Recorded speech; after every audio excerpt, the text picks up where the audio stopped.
They're either asking for attention or, yeah, they have a wandering eye. Yeah, just to let you know, I have been messaging a woman. I'm going to take her on a date. They will delete things anyway, so it won't be on their phone. I'm not saying you should be ogling women all over the place, but you know, what you like is what you like. Viewer discretion is advised. Are we recording? Take one. Run the tape. I would say my red flag is selfishness and someone who's self-absorbed.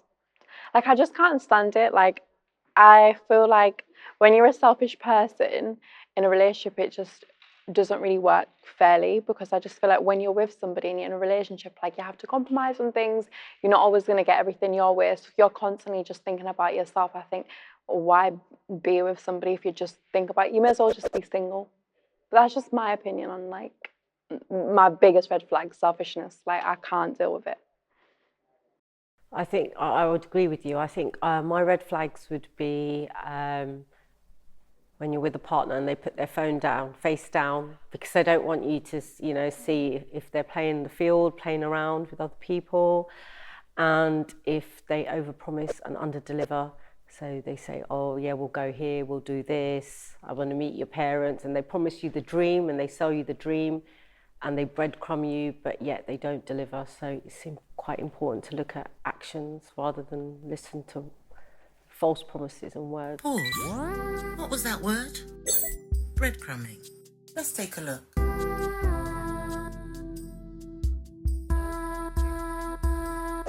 Let's go. Yeah, I agree with that. It's kind of consistency is important. So if you're having a conversation and you kind of agree on things or kind of talk about what's going to happen, but then things don't follow through, or someone's inconsistent with their behaviour, then that means they're not really paying attention or invested in kind of what's going on. But I kind of also think that red flags are a little bit hyped up at the moment, so everybody's looking at every little thing to be a red flag, and I think it takes time to build up a relationship. So red flags kind of come in at different stages, but you have to have an idea of what you will tolerate and what you're willing to negotiate and learn about from each other. So if you're wanting to build something, then you kind of have to talk about things that do irk you. So if you think it's a red flag and you talk to the person about it, so I didn't really like that happened. If they repeat it, then it's kind of, that is a big red flag, because they're not listening or respecting your opinion in a way. So there's kind of little things, but then there's kind of deeper things, and I think it depends on what you're looking for from someone. Yeah, so I have to agree with you on that one. Yeah. I think, you know, for me, red flags would be people who don't accept responsibility for their actions. So it's always somebody else. And the issue with it always being someone else's, nothing is ever their fault. This is the way they are. They can't change things. That means, you know, where do you draw the line? You know, something is done, oh, this person made me do it, blah, blah, blah. And you're pulling your hair out thinking, you know, this isn't what we spoke about, or you know, is it my fault now? So you're almost second guessing yourself a lot of times to make sure that that relationship, you're moving it forward. You know, but then again, you know, like you said, it's different stages, you know, different red flags, and you as a person have to know what it is you want, because sometimes you get absorbed in the whole relationship and you're almost trying to be what that person wants you to be. But then can you really complain about something being a red flag if you haven't said, you're not sure, you haven't put your boundaries forward, this is what you want. So today's okay because they've behaved that way, tomorrow you're complaining. So it's also you as a person being sure and bringing yourself very, very present in that relationship as well. Yeah, I agree. I feel like it's important, like when you're with somebody, to set those boundaries of what you will and won't tolerate, like you said, because sometimes someone might have a red flag that they might not even be aware of. And like, because when you're with someone, they might have had a completely different upbringing to you. So what they would tolerate and what they accept, and maybe what they've seen from their own parents, or whether they've grew up with grandparents or foster care or whatever sort of environment they've grew up in, they might think certain behavioral traits are acceptable. But it's not until they meet someone else that they're like, actually, that's not right. And I always feel like as well, like at the beginning, the red flags and the signs you ignore tend to heighten, and those are the signs that actually can end up in you like breaking up. But I actually wanted to touch upon your point with a person putting their phone down. Would you ever, this is to all you like girl ladies, would you ever want to know the password to your partner's phone? Do you think that's like a red flag if they don't give you it? I think that you should have trust in the relationship, that you wouldn't have to look in their phone. So you build a trust. But I just think it's a good way to gauge their actions if they're being secretive. Okay. Well, I mean, for me, we share the same passwords. So, you know, there's nothing to hide. It's only when I think your behavior is changing, then I change my password. But, you know, what you see is what you get. Yeah. I wouldn't mind if like I was with someone and he had the password to my phone, because if I'm committed to you and I'm with you, I don't really have anything to hide. Just don't look at my girls' group chat, because that's like, I don't want you to know my girls' business. Like, I'm really sorry. Like, they might be going through like a really traumatic experience, and I don't want you to know that about my friend. Like, that's between me and my girls. But yeah, everything else, like, I don't really care to. Like, it's cool, you know, because they'll probably know like majority of my stuff anyways. Like, because I feel like when you're with someone, and like let's say you've got like an exciting like work commitment, like, and they're looking through like maybe email or something, like they'll already probably know about that. But I don't know, it's just I'd like to know my partner's password I think to an looking extent. through a phone is a red flag. Yeah, I'm a red flag, because then why I'll should look you through that trust? phone. It questions the trust. You should trust them. It's kind of like you should feel comfortable enough to be able to give your password, but if they're going through your phone looking, then there's either something they don't trust or something controlling about them. So I think it's kind of balanced. If you're comfortable enough to share your passwords, but you don't really use it, then that's cool, because you're comfortable with each other, you trust each other. But if you're someone who wants the password and another person doesn't want to share it, that's their privacy as well. So it kind of, there's other behaviors that are gonna make you a bit concerned about them, not just the fact that they've not given you their password. So I think if you're looking for something, then you're not comfortable in yourself, or you're not secure in yourself that this person is kind of committed to you.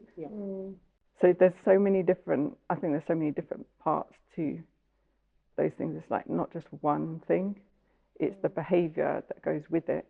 And the reason why you want the password is because you're suspicious. Then you're already suspicious, so you need to kind of be clever and look at other things. But sometimes you get that gut feeling, like, you know, if something isn't right, and if I get that gut feeling, babe, I'm going for it, show me what's going on. No, I feel like it'd be best to ask them. Yeah, but then I just feel like you can ask them, but then who's say if they want to continue like a relationship and they're really going to be like, yeah, just to let you know, I have been messaging a woman, I'm going to take her on a date. Like, they're not really going to admit it, but I feel like that initial conversation is great to have.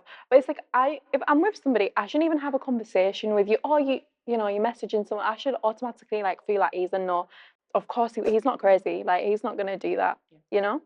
But it's just interesting, isn't it? Like, to just know that even just having someone's password might be an insecurity for you. Like, why do you need to have someone's phone password? Because I do feel like your phone is the private aspect of your life, and maybe that's the only private aspect of your life that you have. Everything else you might share, like if you're in like a deep connected relationship where you share, you know, responsibility when it comes to like children or bills or other things, maybe your phone is just the private aspect that you have that is just for you. So I do get that element too. I think if someone's trying to cover their tracks, they will delete things anyway, so it won't be on their phone. Or they could have another phone. Yeah.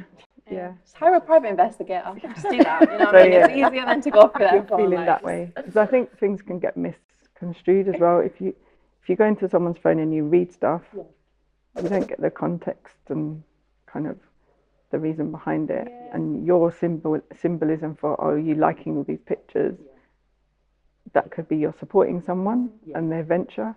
Yeah. But if you're not feeling secure in the relationship, then it's kind of, this is going into a different like aspect of looking in a phone. But kind of, you say, you know, when I see that you're liking all these pictures, for example, that makes me feel a bit uncomfortable. And it's just social media, and that will be an easy kind of, that's all it is to that person. But to you, it could be like, well, you feel like it's more meaningful because you're doing that action. So it's kind of You're liking other females' photographs. Is that a red flag to you, Kat? What, liking other females? Yeah, like if you were with a guy and Not he really, no. likes I think those you've got to be photos. secure enough in yourself. Not really for me, because when I'm with someone, I kind of know what they like. So I would know the kind of woman he likes. And I think it's very disingenuous for you to see what you kind of like and you're pretending. I'll be like, oh, that's your taste. That's the kind of person you like. You know, so I want you to bring you as well and be able to, I'm not saying you should be ogling women all over the place, but you know, what you like is what you like as well. Yeah, don't get crazy. We don't play those games. Do you think it depends on the context though of like what someone's like? Like for example, like if it's a woman that might, you know, look very sexy or like, you know, she might be in like underwear or a bikini type of picture, would that make a difference? Or like as opposed to like a woman that might just be with her son or like with her daughter or just with, I don't know, someone like her grandma or something. Do you feel like it makes a difference to you or not So in really? a bikini, they're like sexualized. Do you feel that would you see that as a red flag if, say, for example, a partner would like someone in a bikini? For me personally, I just feel like I wouldn't consider it like a red flag necessarily, but I would see it as a sign of like, do you respect me? Like, because I'm not gonna be out here like liking guys' topless photos. So it's like, because I have that respect for you as my man. Like, I don't want to make you feel, even if he's super insecure, but I don't want like you to see that I'm like liking topless men's pictures and I things agree like with that. that. Because Yeah. it's just like I respect you enough. Like, yeah, I can appreciate a good body, but I don't have to go out of my way and act upon that, I agree. you know?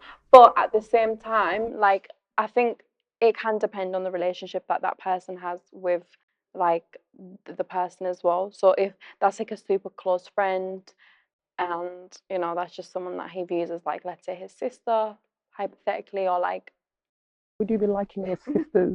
no, but like Bikini it might photo. just be like it might be like it might be just like a group photo where like they're on holiday and things like that. Because sometimes it might not just be completely like a bikini picture, but I do get where you're coming from. I'm just saying pictures in general. Like me personally, like if I'm with somebody and he's got like girls who are his friends and he just likes their pictures, I'm not talking about bikini. Let's not get crazy.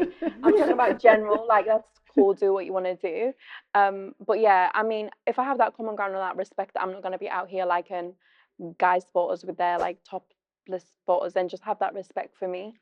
Just because it's just, I feel like you're trying to embarrass me. Like, why are you embarrassing me? Yeah, why would you want me to compare myself with other people or try even make me question myself? Yeah. Do you know what I mean? Like, because the pictures that they're liking, would they feel comfortable for you to upload pictures like that? You know what I mean? Like, if you're liking girls with bikinis, if I go out here and put a bikini pic up, do you care or you're not really bothered? It also depends on that as well, I think. It does cause problems in relationships, especially if there's jealousy. How about just don't like anyone's picture and call it a day, you know what I mean? Just don't even have social media. Just follow your mum. Oh gosh. Or a dog. Would you apply No, I'm the joking. I'm same? joking. Okay. I'm joking. No, I wouldn't. No, honestly, if I'm with a guy, you can.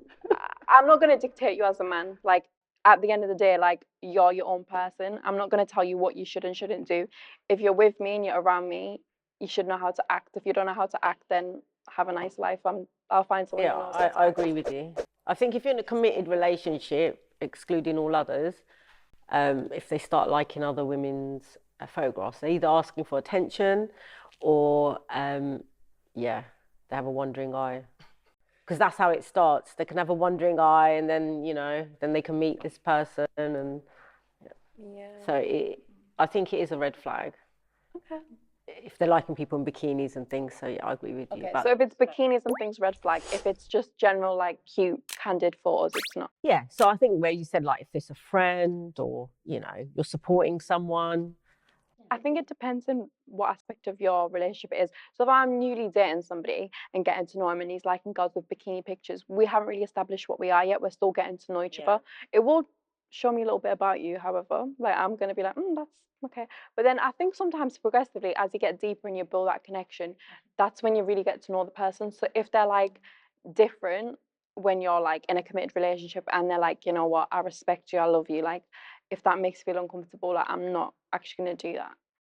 maybe their behaviour changes because they're, if they're sitting on the sofa liking pictures while they're sitting next to you, and then that's a bit different from if they're not in a relationship and they're just scrolling and appreciating like a fitness person or something like that.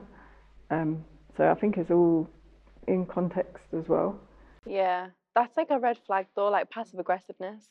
For me, if you're passive aggressive, I'll take that as a bit like a red flag, because I feel like you should be mature enough to communicate how you feel like about certain situations. I think if someone's upset and like not accepting a certain type of behavior that you're doing, and instead of like communicating, they're just being very passive aggressive, like they're slamming things down, or they're, you know, just not communicating what you've done wrong. It's like, how can I, as your woman, like work on this relationship if you're just going to be passive aggressive and you're not going to tell me what I've done wrong? And that's why I feel like passive aggressive can be very like a red flag, because that shows to me that you might not necessarily be mature enough to just even come to me. You never want to be in a You're not situation, being yourself. yeah, where you can't be authentically yourself. I think ultimately it's communication. You have to keep communicating at different levels, listening as well, and just, you know, understanding what the other person wants, and, you know, just see what you can bring as well. So it's a continual process along the way for different stages of the relationship. Thank you for your participation. It's been topical. Like, share, subscribe, and hit the notification bell for the next episode. See ya!